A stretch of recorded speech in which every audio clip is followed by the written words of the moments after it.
Stuart. Could I respond to Yes. a previous question or two there?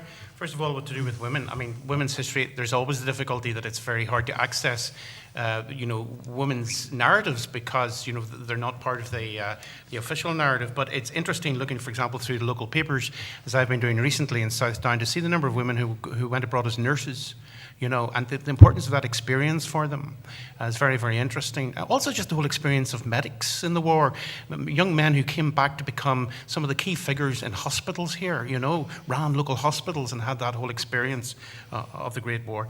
By the way, the women's story again, I think, okay, so some women, really pushed hard for men to go, part of the ethos of the times and all that. But I'm very interested in the story of the McKinney family of Sentry Hill. A fascinating story. Where one gets no impression whatsoever that is the female relatives in the family wanted him to go, and are left at home constantly reading letters and writing letters, sending out eggs and oxo and bread and all kinds of things, and then having to endure the awfulness of this at a distance experiencing a terrible bereavement. So, I think that's an instructive story about a woman's perspective as a kind of passive observer almost at times of what's going on many miles away. Finally, just about survivors and what happened after the war, and what they carried with them. It's intriguing to me, just the variety of paths many men took. George Hackney, for example, who was in the 14th Battalion, ends up becoming a key figure in the Baha'i faith in Belfast. A chap called McBride that I interviewed, he ended up marrying Winifred. He was in the Ulster Division, but he ended up marrying Winifred Carney. Connolly, I think it was Connolly's secretary, wasn't she?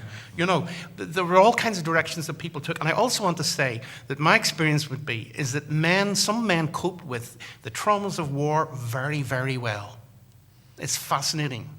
Maybe they had an easier task to do, but maybe not. Maybe had the kind of psychology to deal with it, whereas other men folded. I mean, Hackney, I talked about, had to be invalided home from the Somme with disordered heart, problems with what we would now call palpitations or whatever, but also neurasthenia, shell shock.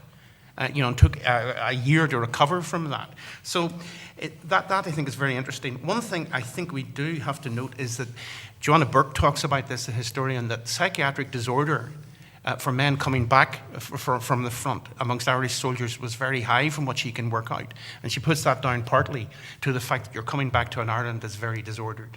You're coming back, and certainly coming from a nationalist perspective, you're not coming back to unadulterated heroism. The psychology of that is very difficult. Sorry, the very last thing, we mustn't neglect that many soldiers came back, not only then as nationalists becoming combatants, joining the Irish Republican Army, but many men from a unionist background came back and joined the police. Mm-hmm. They became B specials. And one particular gentleman told me about coming back, joining the police, and going up and down the Falls Road taking pot shots at chimney pots. At least that's how he phrased it.